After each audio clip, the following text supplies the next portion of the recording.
Navneet Gautam's classes of physics में आप सभी का स्वागत करता हूं। तो बीएससी फर्स्ट ईयर और बीएससी फर्स्ट सेमेस्टर के लिए आपकी क्लास चल रही है ऑनलाइन। तो आज की क्लास में हम कुछ क्वेश्चन करेंगे। इन क्वेश्चंस को आप देखें और करने का प्रयास करें, फिर मैं कराता हूं आपको। ठीक है, तो 3 क्वेश्चन मैंने आपके सामने लिख रखे हैं। आप एक बार वीडियो को पॉज करके करने का प्रयास करें, है ना, क्योंकि क्वेश्चन कोई ज़्यादा कठिन नहीं है कि आप ना कर सकते हो। तो आप सबसे पहले क्या है, यहाँ से वीडियो को पॉज करके या स्क्रीनशॉट लेके अपने आप इन तीनों क्वेश्चंस को आप करने का प्रयास करें, और बाकी मैं तो करा ही रहा हूँ। ठीक है, चलो, तो आप करने का प्रयास करेंगे और उसके बाद फिर वीडियो देखेंगे, है ना। यदि आप नहीं कर पाएंगे तब, ठीक है, और कर भी पाओगे तो फिर वीडियो आपको देखनी पड़ेगी, क्योंकि आपका क्वेश्चन सही है या नहीं है। ठीक है, आइए सॉल्यूशन में करा देता हूं। पहला क्वेश्चन पढ़ो। इसने कहा 2 बॉडीज ऑफ डिफरेंट मासेस। ठीक है, 2 बॉडी हैं। देखो यहाँ से इसका मैं सॉल्यूशन करता हूं क्वेश्चन नंबर फर्स्ट का। तो इसने कहा 2 बॉडी हैं डिफरेंट मासेस, जिनके मासेस कैसे हैं, डिफरेंट हैं, यानी जिनके द्रव्यमान कैसे हैं, विभिन्न अलग अलग हैं ना। और 2 बॉडीज 2 वस्तु हैं। आर मूविंग, वे मोशन कर रही हैं, चल रही हैं, with the same kinetic energy. दोनों की जो काइनेटिक एनर्जी है, यानी जो गतिज ऊर्जा है, वो कैसी है, सेम है। तो kinetic energy of translation, translation का अर्थ होता है ट्रांसलेशन मोशन, आपने 11th में पढ़ी होगी, जिसे लीनियर मोशन कहते हैं। यानी जब कोई पार्टिकल किसी लाइन के अलोंग मोशन करता है, एक सीधी रेखा के अनुदिश गति करता है, तो कण की उस गति को रेखीय गति कहते हैं, लीनियर मोशन कहते हैं, ट्रांसलेशनल मोशन कहते हैं। तो पार्टिकल क्या कर रहा है, लीनियर या ट्रांसलेशनल मोशन कर रहा है। तो उसकी जो काइनेटिक एनर्जी दे रखी है, 2 बॉडी हैं, दोनों की कैसी दे रखी है, सेम, यानी K1 बराबर K2 दे रखा है। तो जो गिवन है वो क्या है, K1 किसके बराबर है, K2 के।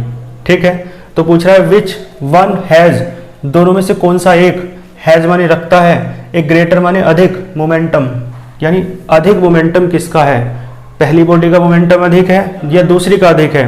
मोमेंटम यानी रेखीय संवेग जो है, लीनियर मोमेंटम आपको निकालना है और आपको बताना है कि पहली बॉडी का मोमेंटम अधिक होगा या सेकंड बॉडी का मोमेंटम अधिक होगा। ठीक है, तो करने का प्रयास आपने किया होगा। ये अब मैं करा देता हूं। तो यहां से आप देखो K1 किसके बराबर है, K2 के। तो जो दे रखा है वहां से देखो, आप जानते हैं एक बात, K इक्वल्स टू क्या होता है भाई, काइनेटिक एनर्जी का फॉर्मूला क्या है, K equals to half mv²। तो आप वैल्यू पुट करें, हाफ, पहली बॉडी का जो मास है ना, आप मान लो कितना है, m1 है। देखो पहली बॉडी का मास m1 है, दूसरी बॉडी का मास m2 है। पहली बॉडी जो जिस वेलोसिटी से चल रही है वो मान लो v1 है, और दूसरी बॉडी जिस वेलोसिटी वेग से चल रही है वो v2 है। तो क्या जाएगा, हाफ m1 v1² बराबर हाफ m2 v2²। क्लियर है, देखो हाफ से हाफ कैंसिल, तो क्या बचा, आप यहां से एक काम करो, v1² अपॉन v2² निकालो, तो क्या बचेगा, m2 अपॉन m1 अपॉन में चला गया। देखो दोनों का स्क्वायर एक साथ लिख सकते हो और इधर ले जाएंगे तो स्क्वायर रूट आ जाएगा, यानी v1 अपॉन v2 क्या जाएगा, under root m2 upon m1, equation first. ठीक है, यहाँ तक बिल्कुल बेसिक सी बात मैंने की है। ठीक है, चलो आगे चलते हैं फिर। अब देखो आपको मोमेंटम बताना है किसका अधिक है, तो मोमेंटम का रेशो ले लो। तो देन आप निकालो P1 रेशो P2। पता है ना मोमेंटम को किससे डिनोट करते हैं, मोमेंटम को डिनोट करते हैं स्मॉल p से, रेखीय संवेग है ना। और मोमेंटम का फॉर्मूला आपको याद होगा, P इक्वल्स टू mv होता है। तो फर्स्ट बॉडी के लिए m1 v1 और सेकंड बॉडी के लिए m2 v2। और आप देख रहे हो v1 अपॉन v2 की वैल्यू आपको पता है, तो यहाँ पर v1 अपॉन v2 की वैल्यू रखो, तो m1 अपॉन m2 तो एज इट इज रहेगा। और ये जो है v1 अपॉन v2, इसकी वैल्यू क्या है, under root m2 upon under root m1। दोनों पे जो स्क्वायर रूट है ना, अलग अलग लिख लिया। और ये वैल्यू आपने कहाँ से रखी है, फ्रॉम इक्वेशन फर्स्ट। ठीक है जी, चलो देखो आपको एक बात पता होगी, मान लो ऐसे लिख रहा है, तो रूट 2 से 2 कितनी बार कटता है, √2 बार, यानी सेम सेम होता है तो रूट टाइम्स कट जाता है। तो आप देखो √m2 से m2 कितनी बार कटेगा, √m2 बार, और √m1 से m1 कितनी बार कटेगा, √m1 बार। ठीक है, मैथमेटिक्स आप सभी अच्छे जानते हैं। तो ये आया देखो P1 अपॉन P2, ये क्या आया √m1 और अपॉन m2। ठीक है, क्लियर है। m1 अपॉन m2 था, v1 अपॉन v2 की जो वैल्यू है वो √m2 अपॉन m1 रखी, √m1 से m1 कटा √m1 बार, √m2 से m2 कटा √m2 बार, तो अंडर रूट के अंदर क्या आया m1 अपॉन m2। तो यहाँ तक समझ में आया आपको? यहाँ से ही हमें पता चल जाएगा। आप देख के बताओ, जो पहली बॉडी का मोमेंटम है वो मास के डायरेक्टली प्रोपोर्शनल है, मास के स्क्वायर रूट के, और दूसरी बॉडी का जो मोमेंटम है वो दूसरी बॉडी के मास के स्क्वायर रूट के डायरेक्टली प्रोपोर्शनल है। तो इसका सीधा सा मतलब ये है, m1 की वैल्यू ज़्यादा होगी तो p1 की वैल्यू ज़्यादा हो जाएगी, m2 की वैल्यू ज़्यादा होगी तो p2 की वैल्यू ज़्यादा हो जाएगी। उसने पूछा है कौन से का ग्रेटर मोमेंटम है, तो जब तक आपको पता नहीं चलेगा कि m1 ज़्यादा है या m2 ज़्यादा है, तब तक आप नहीं बता सकते कि कौन से का मोमेंटम ज़्यादा है। ठीक है, तो इसमें आपको लिखना पड़ेगा। चलो साइड में लिख देता हूँ, उधर आपको दिख रहा है, देखो यहाँ कर लेते हैं। इसमें आपको क्या लिखना पड़ेगा, देखो ध्यान देना। अभी हमें पता नहीं है ना कि m1 ज़्यादा है या m2 ज़्यादा है, तो हम कह देते हैं कि यदि m1 ज़्यादा है किससे, m2 से, तो आप बताना कौन ज़्यादा होगा। भाई m1 ज़्यादा है तो p1 ज़्यादा हो जाएगा। ठीक है, तो कौन सा ज़्यादा हो जाएगा, p1 ग्रेटर देन हो जाएगा p2 से। तो आपका आंसर ये आ जाएगा। ठीक है, और देखो यदि m2 ग्रेटर देन हो जाए m1 से, तो देखो m2 अधिक होगा तो p2 अधिक हो जाएगा। तो क्या हो जाएगा, p2 is greater than p1, p2 is greater than p1। बात क्लियर है? तो ये क्वेश्चन का आंसर है। डायरेक्ट आंसर नहीं मिल सकता क्योंकि उसने कहा नहीं है कौन सा मास ज़्यादा है, लेकिन यदि वो कह देता है तो मैंने दोनों कंडीशन आपको करके बता दी है। यदि m1 ज़्यादा होगा m2 से तो p1 ज़्यादा हो जाएगा p2 से, और m2 यदि अधिक है m1 से तो p2 अधिक हो जाएगा p1 से। ठीक है, तो ये आपका इसका सॉल्यूशन है, इसे नोट कीजिए। फिर आगे चलते हैं नेक्स्ट पर। ठीक है, चलो आगे। तो आप क्वेश्चन नंबर 2 करेंगे, मैंने वो रफ कर दिया है, आपने नोट कर लिया होगा वीडियो को पॉज करके। देखो क्वेश्चन नंबर 2 में क्या कहा, सो दैट, यानी सिद्ध करना है आपको, एज ए बॉल, जैसे ही कोई बॉल रिलीज्ड है ना, रिलीज्ड आ रहा है तो इज लगेगा, इज रिलीज्ड यानी छोड़ दी जाती है, फ्रॉम ए हाइट, किसी ऊंचाई से, तो वो क्या करती है, फॉल्स यानी गिरती है। तो जो बॉल को हाइट से छोड़ोगे तो गिरेगी ही। एंड गेन्स, और प्राप्त करती है, गेन्स माने प्राप्त करती है, क्या प्राप्त करती है वो बॉल, काइनेटिक एनर्जी, यानी गतिज ऊर्जा प्राप्त करती है। और काइनेटिक एनर्जी है कितनी, kb। तो यानी कोई बॉल है उसे छोड़ दिया जाता है तो वो काइनेटिक एनर्जी जो प्राप्त करती है, गतिज ऊर्जा प्राप्त करती है, कितनी प्राप्त करती है, kb, b फॉर बॉल और k फॉर काइनेटिक एनर्जी। आगे आओ, तो अर्थ पे गिरती है। ठीक है, तो अर्थ भी काइनेटिक एनर्जी प्राप्त करती है क्योंकि बॉल में मोशन थी ना, अब वो अर्थ से टकराई तो अपना उसने वेलोसिटी किसे ट्रांसफर कर दिया, अर्थ को ट्रांसफर कर दिया उसने अपनी वेलोसिटी। तो अर्थ में भी काइनेटिक एनर्जी प्राप्त हो जाती है। तो the earth also gains kinetic energy ke। अर्थ भी इस प्रोसेस के दौरान काइनेटिक एनर्जी को गेन करती है, और वो काइनेटिक एनर्जी कितनी है, ke, e फॉर अर्थ और k फॉर काइनेटिक एनर्जी। ठीक है, क्योंकि काइनेटिक एनर्जी को तो k से डिनोट करते हैं, तो ke जो है काइनेटिक एनर्जी अर्थ की है, और k भी किसकी है, काइनेटिक एनर्जी ऑफ बॉल की है। लेकिन कौन से, सेकंड कंडीशन में, क्योंकि पहली कंडीशन में जो बॉल है ना वो रेस्ट में है क्योंकि हाथ में है ना, या कहीं रखी है, अभी तक नीचे नहीं गिरी है। तो देखियो जब बॉल रेस्ट में है तो पहली कंडीशन तो वो है, और अर्थ को भी वेलोसिटी अभी नहीं मिली है क्योंकि बॉल गिरी नहीं है, तो अपनी वेलोसिटी, अपनी काइनेटिक एनर्जी उसने अर्थ को ट्रांसफर नहीं की है। तो उस स्थिति में जो अर्थ है एक तरीके से वो भी रेस्ट में है क्योंकि अभी तक वेलोसिटी दी नहीं उसे बॉल ने, काइनेटिक एनर्जी दी नहीं उसे बॉल ने। तो अभी तक अर्थ भी रेस्ट में है इनिशियल कंडीशन में, और बॉल भी रेस्ट में है। लेकिन जब बॉल छोड़ दी जाती है तो अर्थ से जाकर टकराती है तो बॉल भी काइनेटिक एनर्जी प्राप्त करती है kb, और अर्थ भी काइनेटिक एनर्जी प्राप्त करती है ke।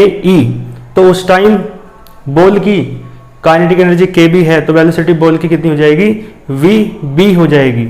यदि अर्थ की काइनेटिक एनर्जी ke है तो अर्थ की काइनेटिक एनर्जी ke है तो अर्थ की वेलोसिटी कितनी हो जाएगी, ve। तो दो कंडीशन है, पहली कंडीशन समझ में आई और दूसरी, ठीक है। तो आपको सिद्ध क्या करना है, शो दैट, सिद्ध ये करना है कि ke अपॉन kb जो है ना वो किसके इक्वल आएगा, equals to the ratio of mass of ball to that of the earth, ठीक है। इसका मतलब है जो ke अपॉन kb का रेशो है, मैंने दैट इज करके लिख दिया है, और ऐसे भी प्रूफ करवा सकता है और लैंग्वेज में भी दे सकता है। बाकी मैंने दोनों लिख दिए हैं कि इस लैंग्वेज का अर्थ क्या है कि ke अपॉन kb का जो रेशो है वो इक्वल होना चाहिए to the ratio of mass of the ball, ऊपर मास ऑफ द बॉल है, टू अपॉन में क्या आएगा, that of the earth, that का मीन्स क्या है यहाँ, मास, ठीक है। प्रोनाउन है दैट जो मास के लिए आया है, तो मास ऑफ द अर्थ अपॉन में क्या आएगा, मास ऑफ अर्थ, क्लियर है। यानी ke अपॉन kb बराबर आपको प्रूफ करना है mb upon me, b for ball और e फॉर अर्थ। चलो इसका सॉल्यूशन कर लेते हैं। मैं आपको बता दूं इसके बारे में, शुरुआत में मैंने बताया इनिशियल कंडीशन है ना, इनिशियली क्या होता है या इनिशियल कंडीशन कह दो। मैंने बताया है आपको अभी जो बॉल है वो कहाँ है, कहीं रखी है, स्थिर है, रेस्ट में है, मतलब है ना, हाथ में हो, कहीं रखी हो, रेस्ट में है। तो इनिशियल वेलोसिटी जो है बॉल की वो कितनी है, 0 है या नहीं, इनिशियल वेलोसिटी बॉल की, अभी बॉल की बात कर रहे हैं तो v वो u, क्योंकि इनिशियल वेलोसिटी को, प्रारंभिक वेग को u से प्रदर्शित करते हैं और फाइनल वेलोसिटी को यानी अंतिम वेग को v से प्रदर्शित करते हैं, डिनोट करते हैं, ठीक है। तो u भी 0 है। और आप एक बात बताओ, अभी तक बॉल अर्थ से नहीं टकराई है तो अर्थ को भी वेलोसिटी नहीं मिली, काइनेटिक एनर्जी नहीं मिली, तो जो इनिशियल वेलोसिटी है अर्थ की वो भी कितनी है, 0 है या नहीं, ठीक है। आओ इसके बाद फाइनल कंडीशन पे आओ। फाइनल कंडीशन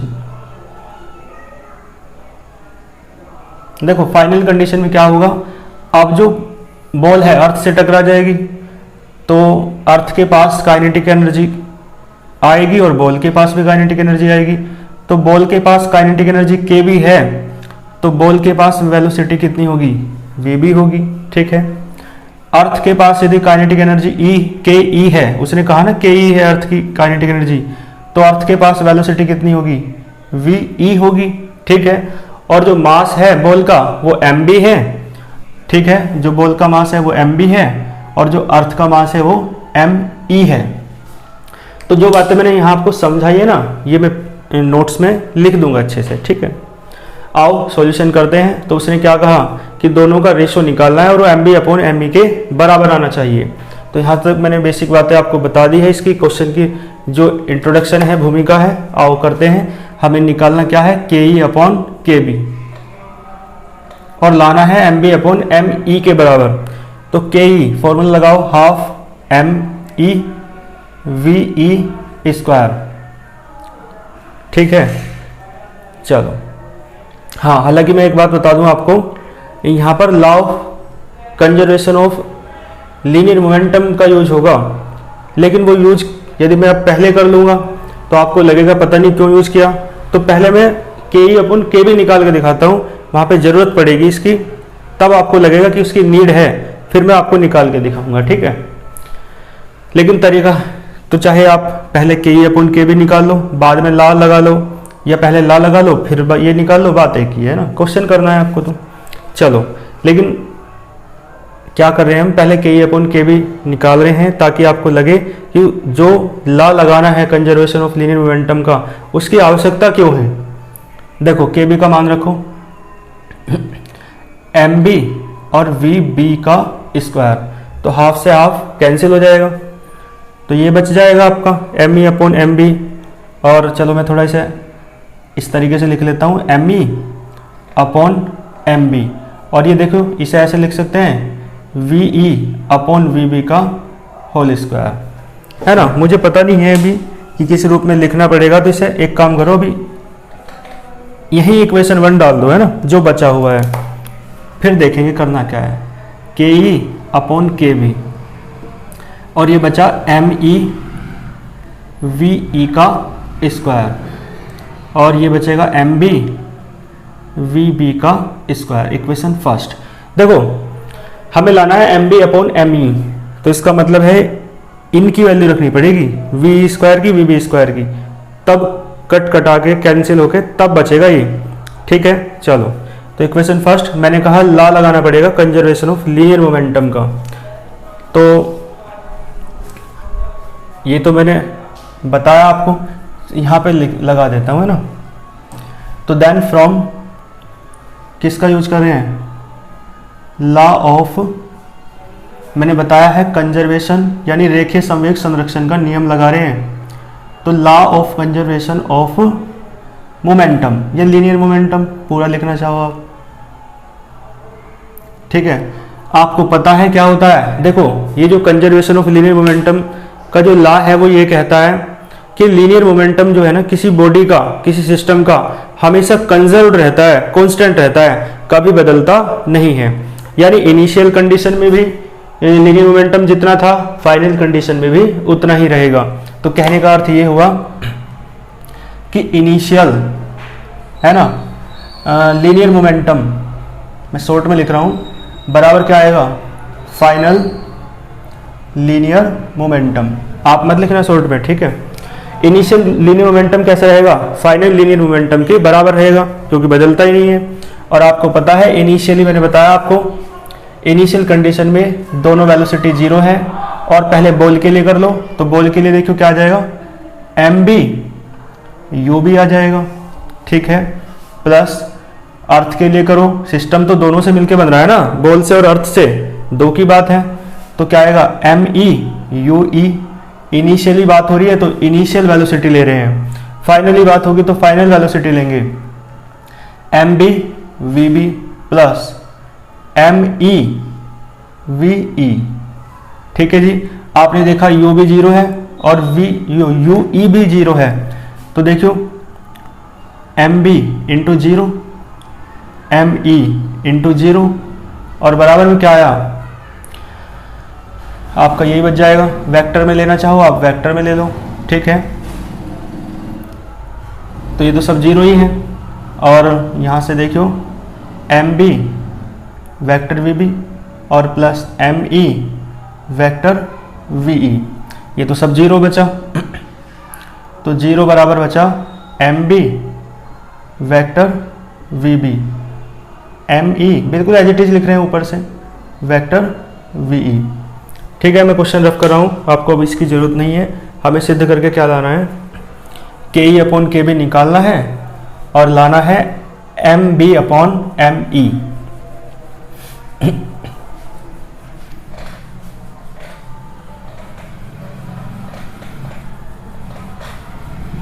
देखो ध्यान से,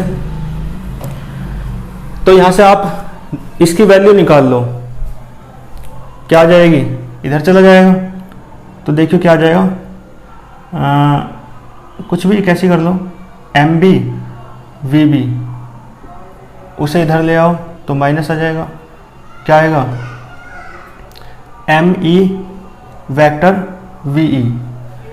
और देखो माइनस साइन ये बताता है डायरेक्शन अपोजिट है, माइनस साइन तो डायरेक्शन बताता है ना, तो वेक्टर में ले रहे हैं तो माइनस साइन क्या होता है, डायरेक्शन अपोजिट है। लेकिन यदि मैग्नीट्यूड में ले तो डायरेक्शन वेक्टर हटा दो, जब यदि मैग्नीट्यूड में ले रहे हो आप तो वेक्टर हटा दिया तो माइनस भी हट गया, क्योंकि माइनस साइन यही तो बता रहा था कि क्या लेंगे, वो डायरेक्शन कैसी है, दोनों की अपोजिट है।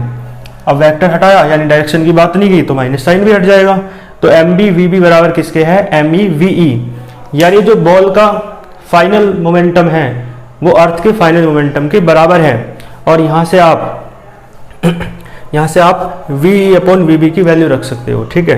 तो आप एक काम कर लो, वो इक्वेशन फर्स्ट है ना, निकालना तरीका यही है, पहले आप इसे ही यूज करेंगे, इसे ही लगाएंगे, लेकिन मैंने आपको ऐसा क्यों बताया, ताकि आपको पता चल जाए उसकी जरूरत क्यों पड़ रही है। तो सबसे पहले क्वेश्चन का जो सॉल्यूशन है ना आपका, वो यहाँ से मानो आप, क्वेश्चन के सॉल्यूशन में पहले ये है, फिर ये है दूसरे नंबर पे, है ना, और तीसरे नंबर पे आप अब ये निकाल रहे हैं। तो देखो इक्वेशन फर्स्ट डाल दी, अब आप यहाँ तक आ गए।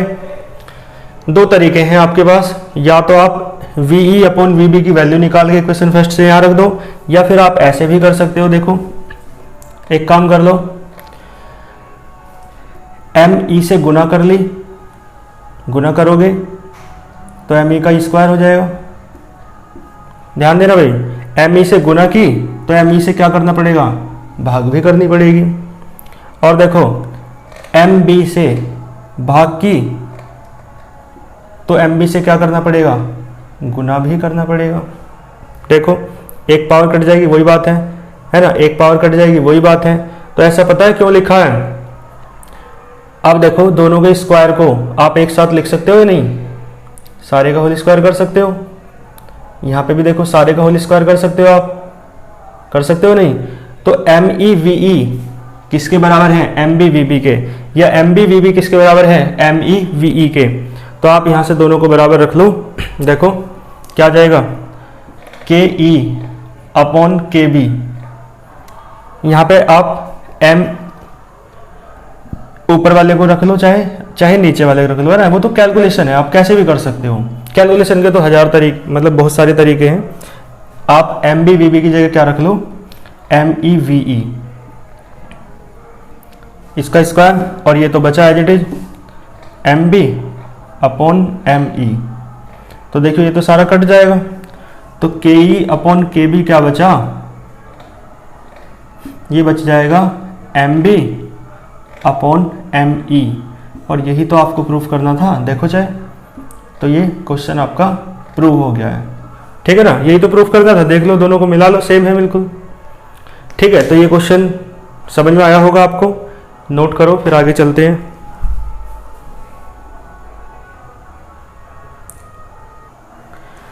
ठीक है, चलो तो एक क्वेश्चन आपका रह गया, आइए इसे और देख लेते हैं।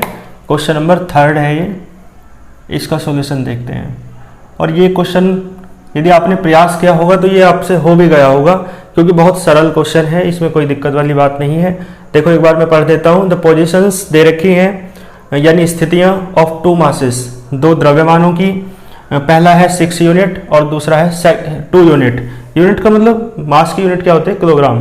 तो 6 किलोग्राम 2 किलोग्राम इस तरीके से कह सकते हो, लेकिन यूनिट्स में दे रखा है तो कोई दिक्कत नहीं है। आगे कहा आर इतनी दे रखी है, पहले 6 वाले की जो पोजीशन है इतनी है, 2 वाले की जो पोजीशन है इतनी है, और बाद में कहा रेस्पेक्टिव क्रम से है। तो कहने का मतलब है जो पहला मास है उसकी पोजीशन ये है, जो दूसरा मास है उसकी पोजीशन ये है। तो आपको क्या निकालना है, find the position of centre of मास, यानी आपको पोजीशन निकालनी है सेंटर ऑफ मास की। तो मैंने बताया था एक ऐसा वेक्टर होता है जो पोजीशन बताता है किसी पार्टिकल की, उसे पोजीशन वेक्टर कहते हैं, यानी स्थिति सदिश कहते हैं, जो किसी कण की स्थिति को बताए, पोजीशन को बताए। तो ऐसा वेक्टर क्या कहलाता है, स्थिति सदिश या पोजीशन वेक्टर। और ये पोजीशन वेक्टर आर होता है, लेकिन ये सेंटर ऑफ मास का है, तो वेक्टर RCM से डिनोट करना है। तो आपको वेक्टर RCM निकालना है, तो आपको अब तो खुद ही पता चल गया होगा। वेक्टर RCM का तो फॉर्मूला आपके याद है, M1 vector R1 plus M2 vector R2 plus and so on Mn vector Rn upon M1 plus M2 plus up to Mn। ऐसा फॉर्मूला था या नहीं, शुरुआत में ही पढ़ाया था सेंटर ऑफ मास टॉपिक में। तो वो फॉर्मूला लगाना है, लेकिन उसमें n पार्टिकल्स तक है, लेकिन यहाँ तो 2 ही पार्टिकल हैं। पहले का मास कितना है, देखो M1 दे रखा है 6 यूनिट, है ना, किलोग्राम नहीं लिख रहे क्योंकि यूनिट में दे रखा है, तो यूनिट ही लिख लो। और ये कितना है, 2 यूनिट। और आप जानते तो हैं ही कि मास की यूनिट क्या होती है, किलोग्राम। तो M1 दे रखा है और M2 दे रखा है, और ये क्या है, पहले की, है ना, पोजीशन किसके द्वारा बताते हैं, पोजीशन वेक्टर के द्वारा। तो वेक्टर R1 दे रखा है 6i cap minus 7j cap, और वेक्टर R2 दे रखा है कितना, 2i कैप और प्लस 10j कैप और माइनस के 8k कैप। ठीक है जी, बस क्वेश्चन का जो दे रखा था मैंने लिख लिया है, जो आपको निकालना है वो भी लिख लिया है। तो फॉर्मूला लगाओ, position vector of centre of mass, है ना। Then position vector of centre of mass, लिख लेना आप। कितना हो जाएगा, फॉर्मूला लगाओ, m1 vector r1 plus m2 vector r2 और अपॉन में आपको पता है क्या आएगा, m1 प्लस m2। ठीक है, m1 की वैल्यू रखो, m1 की वैल्यू है 6, वेक्टर r1 की वैल्यू रखो 6 i कैप माइनस के 7 j कैप। ठीक है, हालांकि आपको खुद करना था ही, लेकिन चलो मैं करा देता हूँ। और m2 क्योंकि बहुत सरल है ये क्वेश्चन, m2 की वैल्यू रखो, वेक्टर r2 की वैल्यू रखो 2 i cap plus 10 j cap और माइनस के 8 k कैप। अपोन में देखो क्या आएगा, अपोन में 6 प्लस 2 हो जाएगा, 6 प्लस 2। ठीक है, तो वेक्टर RCM देखो कितना आएगा, मल्टीप्लाई कर लो, 6 6 जा 36। ठीक है, आई कैप और 6 7 जा 42 जे कैप प्लस 2 2 जा 4 आई कैप और 2 10 जा 20 जे कैप माइनस 2 8 जा 16 के कैप। ठीक है, तो मैं बेसिक कैलकुलेशन आपको करा रहा हूँ, जो अजीब लग रहा है तो क्योंकि ये चीज़ें आपके करने की है, लेकिन चलो क्वेश्चन क्या अधूरा छोड़ना बीच में। बताओ क्या बचा, आंसर बताओ जल्दी। ठीक है, देखो आई वाले एक साथ ले लो, जे वाले एक साथ और के वाले एक साथ, है ना, एक साथ ले लो इन्हें। तो देखो कितना हो जाएगा 40 आई कैप। ठीक है जी, जे वाले देखो माइनस के कितना बचेगा 22 जे कैप और के वाला तो इसमें है नहीं, ये तो अकेला है, तो माइनस के 16 के कैप और अपोन में क्या बचा 8। तो 8 से इसे डिवाइड करो, वेक्टर RCM बचा 8 5 जा, है ना, तो और माइनस देखो 8 से डिवाइड करो 22 को, तो 8 2 जा 16। ठीक है, कितना बचा 6 बचा, 16 और, है ना, तो 8 7 जा, है ना, 4 बचा और 8 5 जा 40, डिवाइड कर लिया है, आप भी कर लेंगे, और 8 2 जा ये। क्लियर है, चलें आगे। तो देखो इसके कोऑर्डिनेट्स बताने थे, पोजीशन बताने के लिए कहा ना उसने, तो पोजीशन बता दो। एक तो आंसर आपका यही है, और यदि आप पोजीशन के कोऑर्डिनेट्स लिखना चाहते हैं, पोजीशन कोऑर्डिनेट्स यानी पोजीशन को बोलते हैं स्थिति और कोऑर्डिनेट्स को बोलते हैं निर्देशांक, कोऑर्डिनेट्स, है ना। तो क्या जाएंगे बताओ, आपको पता है सबसे पहले x के लिखे जाते हैं, फिर y के और फिर z के। तो 5 कोमा माइनस के 2.75 और फिर कोमा क्या आएगा माइनस के 2, ये कोऑर्डिनेट्स आ गए, आंसर। क्लियर है, कर लेंगे ना यहाँ तक। तो ये आपका आंसर है और ये क्वेश्चन आपका हो गया है, बहुत सरल था, आपको इसमें कोई भी समस्या नहीं होगी। ठीक है, तो आज की क्लास मैंने आपको 3 क्वेश्चन कराए और तीनों प्रीवियस ईयर में आए हुए हैं। आप देख लेंगे प्रीवियस पेपर में यदि, तो आपको मिल जाएंगे। ठीक है, तो आप बहुत अच्छे से तैयारी करते रहिए। मेरा निर्देश आपके लिए यही है कि मैं बार बार आपसे आग्रह करता हूँ कि आप साथ के साथ पढ़ते चलें, साथ के साथ चीज़ों को तैयार करते चलें, है ना। बिल्कुल अपने आप को समर्पित कर दें अपने लक्ष्य के प्रति और आप जो पाना चाहते हैं जीवन में उसके प्रति, क्योंकि यदि आप आज थोड़ी कठिनाई सह लेंगे तो जीवन में बहुत सुख आपको मिलना है, लेकिन है ना आज की स्थिति आपके लिए बहुत मूल्यवान है। तो उस सभी बात को देखते हुए आप पूरी मेहनत करें और बाकी हम तो आपके साथ हैं ही। ठीक है, अच्छे से पढ़ते रहिए। All the very best.